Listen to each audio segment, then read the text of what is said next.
আজকে আমি বানাবো জামাই ষষ্ঠী স্পেশাল মাছের একটি দুর্দান্ত রেসিপি ক্ষীরোদ কাতলা। এই জামাই ষষ্ঠীতে মাছের এই রেসিপিটা একবার বানিয়ে দেখতে পারো। সামান্য ঘরোয়া কিছু উপকরণ আর খুব অল্প সময়েই বানিয়ে ফেলা যায় মাছের এই পদটি। জামাই ষষ্ঠী স্পেশাল লাঞ্চ বা ডিনারের জন্য ছিমছাম একটি কম্বো পিস পোলাও বা ঘি রাইস বা সাদা ভাত আর তার সাথে ক্ষীরোদ কাতলা, বেশ ইন্টারেস্টিং একটা কম্বো কিন্তু। ক্ষীরোদ কাতলা বানাবার জন্য সবার প্রথমে আমি কাতলা মাছগুলো ভালো করে ধুয়ে নিয়েছি। এবার 1 চা চামচ নুন ও গোলমরিচ গুঁড়ো দিয়ে মাছগুলোর দুপিঠ ভালো করে মাখিয়ে নেব। এই রান্নায় কিন্তু হলুদের ব্যবহার হয় না, তাতেই রান্নার রংটা এত সুন্দর আসে।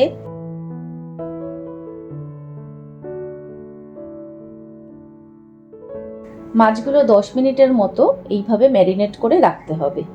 অন্যান্য উপকরণের মধ্যে লাগছে গোটা গরম মশলা, 1 চামচ করে আদা ও রসুন বাটা, 4টে কাঁচা লঙ্কা আর একটা বড় সাইজের টমেটো কুচি, আর 2 কাপ দুধের মধ্যে 1 চামচ ময়দা ভালো করে গুলিয়ে রাখতে হবে।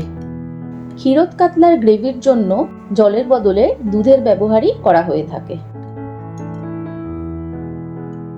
এবার কড়াইতে সর্ষের তেল ভালো করে গরম করে ম্যারিনেট করা মাছগুলো তেলের মধ্যে ছেড়ে দেব। গ্যাসের ফ্লেম মিডিয়ামে রেখে 4 থেকে 5 মিনিট মতো মাছগুলো ভেজে নিলেই হবে।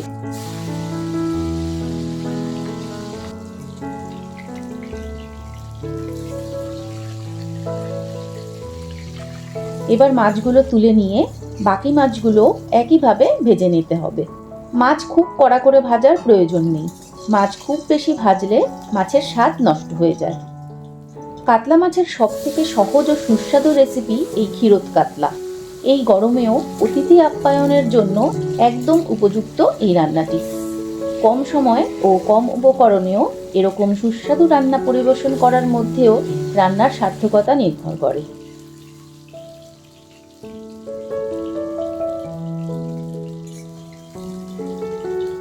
মাছগুলো ভাজা হয়ে গেছে। এবার মাছ ভাজার তেলের মধ্যে গোটা গরম মশলা ফোড়ন দিয়ে কয়েক সেকেন্ড পর টমেটো কুচি দিয়ে দেবো।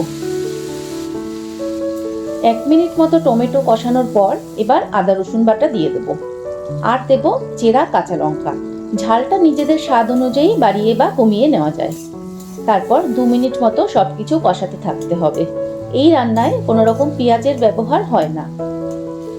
2 মিনিট মতো কষিয়ে নেওয়ার পর এবার এতে 1 চামচ ধনে গুঁড়ো, 1 চামচ নুন ও 1 চামচ গোলমরিচের গুঁড়ো দিয়ে আবারও 2 থেকে 3 মিনিট মতো কষাতে থাকবো।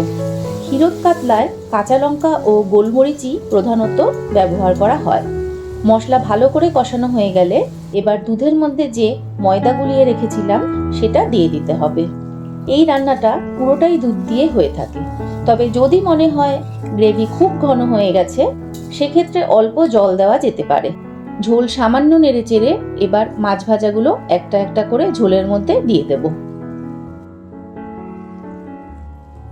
আর ঢেকে দেওয়ার দরকার নেই। আঁচ কমিয়ে 5 মিনিট মতো এইভাবে ফুটিয়ে নিলেই হবে। তবে মাঝে মাঝে খুন্তি দিয়ে মাছগুলো একটু ওলটপালট করে দিলে ভালো হয়। এই সময় যদি মনে হয় নুন কম হয়েছে, স্বাদ মতো আরেকটু নুন দিয়ে দিতে হবে। গ্রেভিটা বেশ ঘন হয়ে এসেছে। এবার 1 চামচ চিনি, 1 চামচের থেকেও কম ঘি আর 1 চা চামচ গরম মশলা দিয়ে আলতোভাবে গ্রেভির সাথে মিশিয়ে নিলেই ক্ষীরোদ কাতলা তৈরি। পুরো রান্নাটাই কিন্তু কম আঁচে করতে হবে।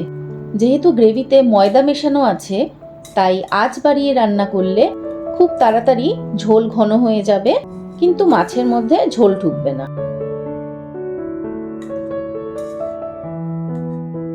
গ্যাস বন্ধ করে কিছুক্ষণ স্ট্যান্ডিং টাইমে রেখে তারপর সার্ভ করে নেব।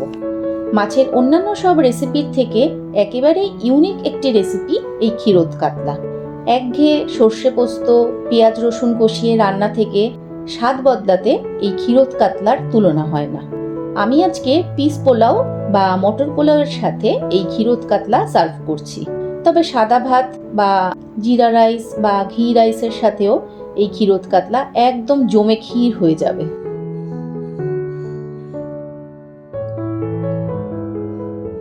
আশা করছি আমার আজকের এই রেসিপি তোমাদের ভালো লেগেছে। পুরনো বন্ধুদের অসংখ্য ধন্যবাদ ও নতুন বন্ধুদের আমার চ্যানেলটি সাবস্ক্রাইব করে পাশে থাকার অনুরোধ জানিয়ে আজকের ভিডিও এখানেই শেষ করলাম। সবাই ভালো থেকো।